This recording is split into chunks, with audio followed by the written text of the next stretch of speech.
Otep à tous, bien-aimés frères et sœurs. Le 20 décembre dernier, il y a eu des élections au Congo démocratique et Félix Tshisekedi l'a emporté avec un score qui dépassait plus de 70% de voix. En janvier dernier, M. Tshisekedi a prêté serment. Je veux vous signaler que jusqu'à maintenant, au moment où nous parlons, il a nommé une première ministre et il n'a pas encore de gouvernement. Ça fait maintenant 4 mois depuis la date de prestation de serment. 5 mois depuis son élection.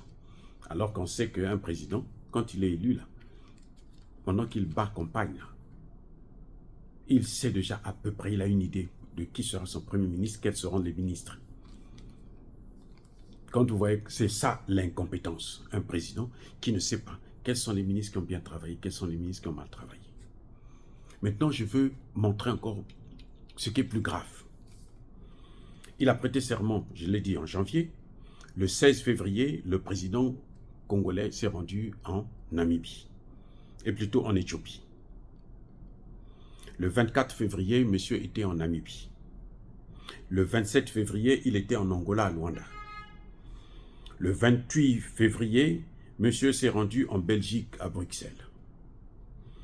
Et le 1er mars 2024, monsieur Tshisekedi était en Turquie, à Antalya.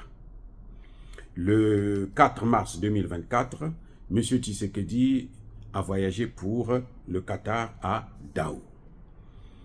Le 9 mars 2024, M. Tshisekedi était en Guinée équatoriale, notamment à Malabo. Et le 23 mars 2024, M. Tshisekedi s'est rendu en Zambie, à Lusaka.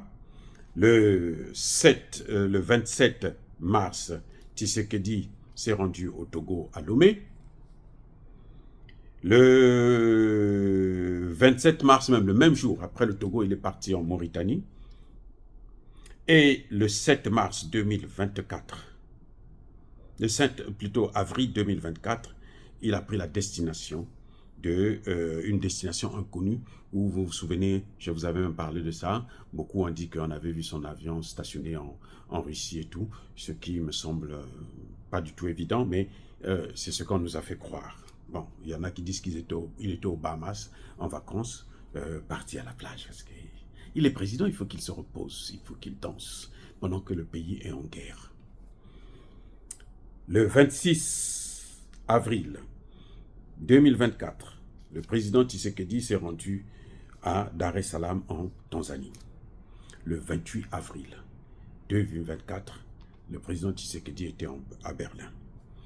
Du 29 avril au 1er mai 2024, Tshisekedi est à Paris en France. Vous savez, je vous ai dit qu'il était même parti jouer au foot, hein, s'amuser au Paris Saint-Germain. Il n'a pas le temps de travailler. Lui, c'est les loisirs qui l'intéressent, c'est les voyages, c'est le tourisme. Et le 2 mai 2024, Tshisekedi était à Bruxelles. C'était pour un voyage. Parce qu'il est parti, il part toujours avec toute sa famille. Là, il était avec la famille, mais il a écourté le voyage parce que, bon, Kagame a bombardé des machins. Il avait honte. Les gens sont venus lui dire que, mais attends, toi tu es en train de danser ici, alors que nous là-bas, les gens sont en train de pleurer. Et la honte a fait qu'ils se déplacent, qu'ils prennent l'avion pour repartir à Kinshasa.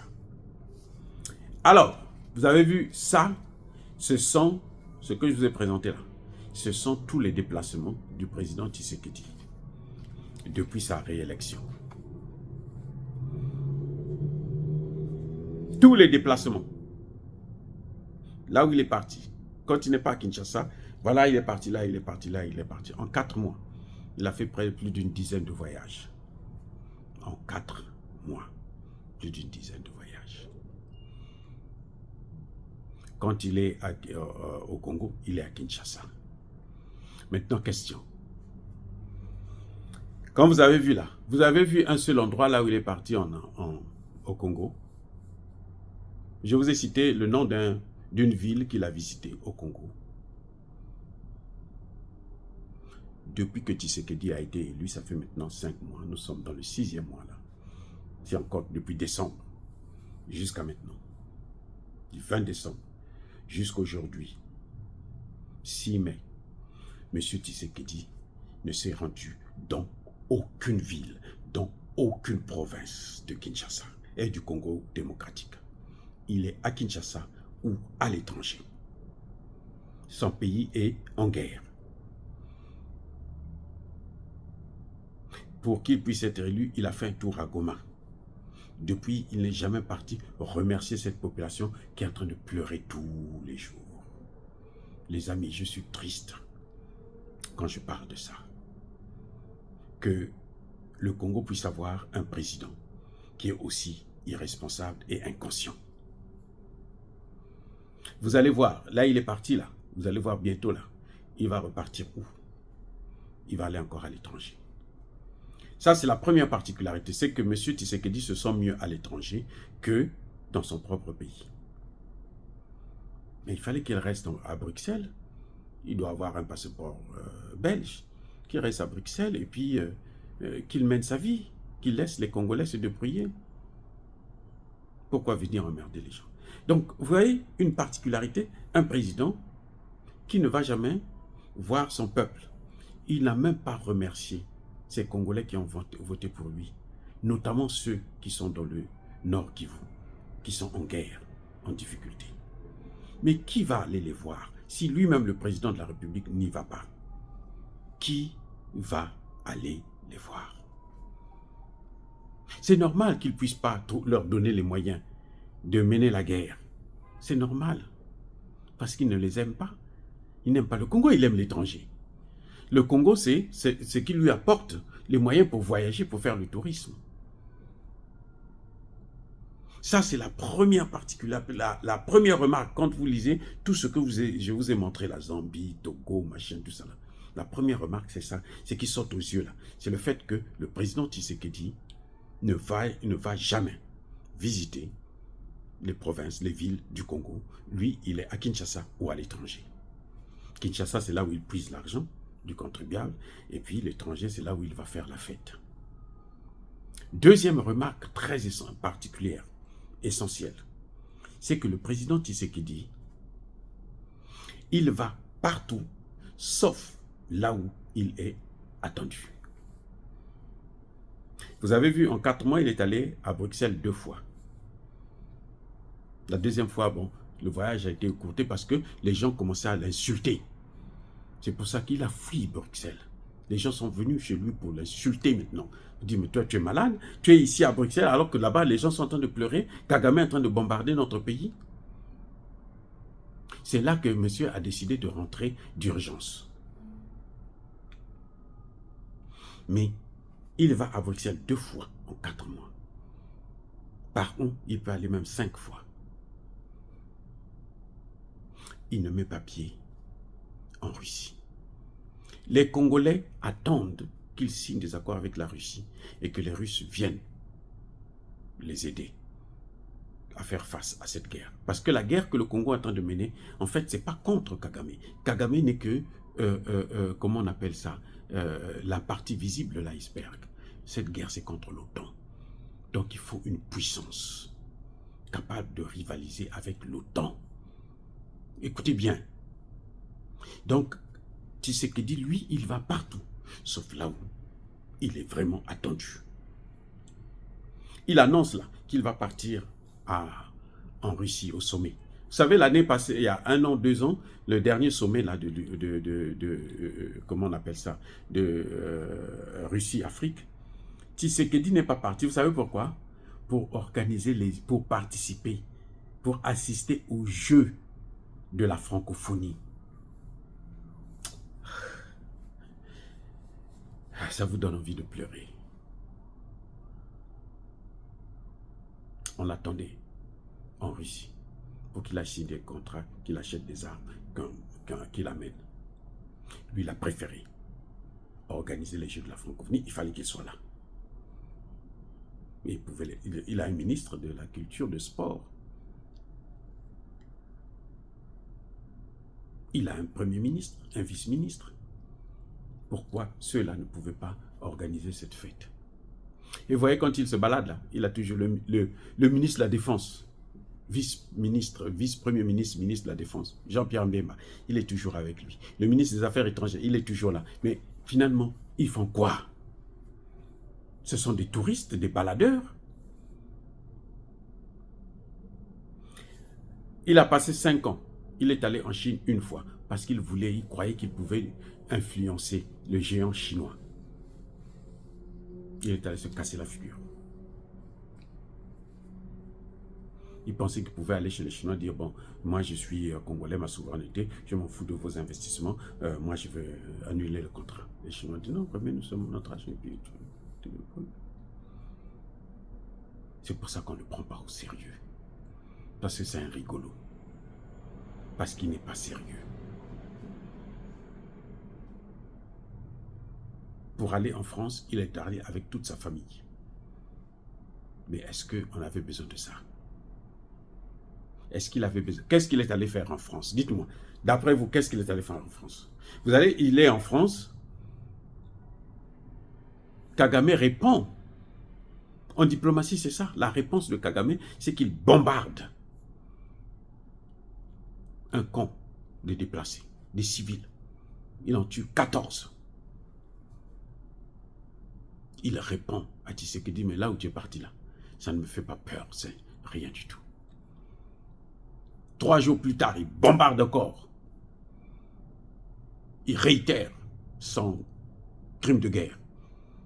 Il sait que personne ne peut le poursuivre. Même pas les ONG, aucune ONG, Human Rights Watch, ne peut même pas dire que non, mais écoutez, ça c'est un crime de guerre. Ils viennent là où Traoré est en train de faire un fort travail formidable. C'est là qu'ils viennent chercher à emmerder le monde. Alors qu'il y a un vaurien qui est là. Un criminel contre un vaurien. On ne les entend pas parler. Ils n'existent pas. Et ça, c'est la faute à Tshisekedi lui-même. C'est sa faute. Si on ne le respecte pas, si on ne respecte pas les Congolais parce qu'il ne se fait pas respecter, c'est lui qui avait dit à la moindre escarmouche, moi je vais attaquer. Il n'a jamais contacté le Parlement pour dire non, on va réfléchir ensemble.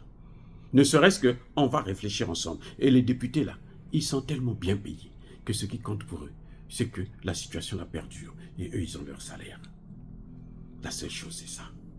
Les amis, je suis triste quand je parle de ça. Parce que c'est impensable, c'est incroyable. Il faut être un Tshisekedi, un traître, pour que on en arrive là où nous sommes. C'est vrai, vous allez me dire qu'il a dit qu'il va aller en Russie, mais il va parfois trouver encore un prétexte. C'est juste pour calmer les Congolais, je ne sais pas, certainement. Et jusque-là, avant qu'il n'aille en Russie, qu'est-ce qui va se passer? Vous voyez ce qui est en train de se passer? Vous voyez comment un homme est en train de sacrifier un peuple? Et c'est ça le problème en Afrique centrale. C'est ça le problème que nous avons, nous les Bantous. On préfère faire confiance à l'étranger. Tshisekedi a tout fait. Il a mené l'AES, l'EAC plutôt. Les gens ont trouvé que non, mais ils ne foutent rien. On les a chassés. Il est allé prendre la SADC. Il nous perd le temps. Il est partout, sauf là où il est vraiment attendu. C'est en Russie, c'est en Chine, c'est en Corée du Nord, c'est en Iran. Voilà les pays qui peuvent aider à faire face à la situation. Le premier, c'est la Russie. Ensuite, il y a la Chine. Après, vous avez l'Iran, vous avez la Corée du Nord. Si Tshisekedi était un homme, s'il avait des couilles solides, voilà ce qu'il ferait. Moi, à sa place, c'est là où j'allais m'appuyer. Changer de partenaire. Le Mali, le Burkina, le Niger, le Centrafrique l'ont prouvé. Changer de partenaire. Monsieur va encore en France. Il amène la carte des mines du Congo. Il dit à Emmanuel Macron, voici les mines, venez exploiter. En estimant qu'il exploite là, Emmanuel Macron va arrêter la guerre. Emmanuel Macron ne peut pas arrêter la guerre parce que Emmanuel Macron lui-même il est soumis aux États-Unis. Emmanuel Macron ne peut pas investir parce qu'Emmanuel Macron, c'est un pays en faillite. 3 000 milliards de dettes. La France vit que de dettes. Et vous pensez que la France va venir sauver le Congo alors qu'elle-même, elle cherche à se sauver? Mais il faut être nul. Il faut avoir des conseillers nullards, idiots, pour penser que la France peut aider le Congo. Il faut être nul. Bien-aimés frères et sœurs, soyez bénis. Soyez abondamment bénis par le Dieu des Kémites et par nos ancêtres angélisés. Mais que tous ceux qui persécutent le continent africain le pillent et le déstabilisent. Qu'ils soient noirs, blancs, chinois, arabes, juifs, indiens, qui qu'ils soient punis, maudits, foudroyés, neutralisés, écrasés, effacés par le Dieu des Kémites et par nos ancêtres angélisés.